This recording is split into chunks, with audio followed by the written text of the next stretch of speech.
to 68. A second military-style drone aircraft may be flying above Texas soon.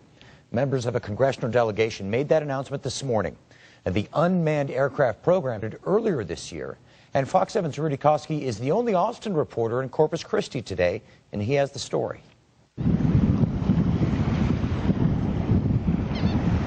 Pelicans and seagulls, they're a common sight here along the coastal bend. But now, a new man-made winged creature may be nesting here.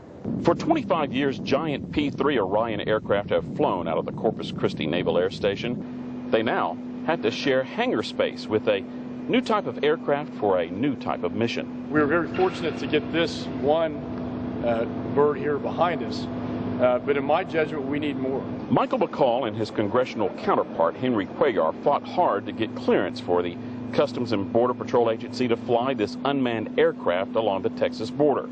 Wednesday morning, the two announced a second is expected to be here before the end of the year. Eventually, we're hoping that we can station about 4 to 6 of these birds here in Texas. Customs and Border Patrol has 4 bases for unmanned aircraft. They're in Arizona, North Dakota, Florida, and now Texas. Since its arrival in February, this drone has flown 8 official missions. The goal is to have this bird up in the air every day flying missions, but it has also spent a lot of time in that hangar. That's because bad weather here in the Corpus Christi area has canceled about 40% of the flights so far. When the second drone arrives, the Texas congressman want it based further inland along the Texas-Mexican border. Laredo, Del Rio, possible sites. It makes sense if we get another one to put it closer to where the action is. The 11 pilots never leave the ground. They fly by remote control in this small trailer.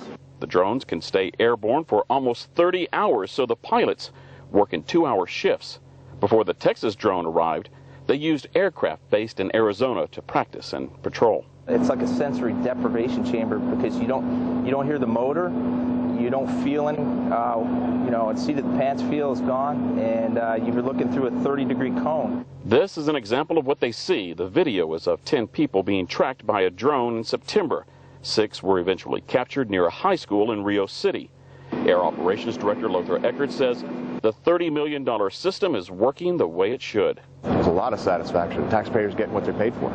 A bigger payoff will come with more successful missions in the air. The weather problem? It's expected to improve later this summer. Meanwhile, there is no timetable set yet as to when this fleet of drones will expand beyond 2.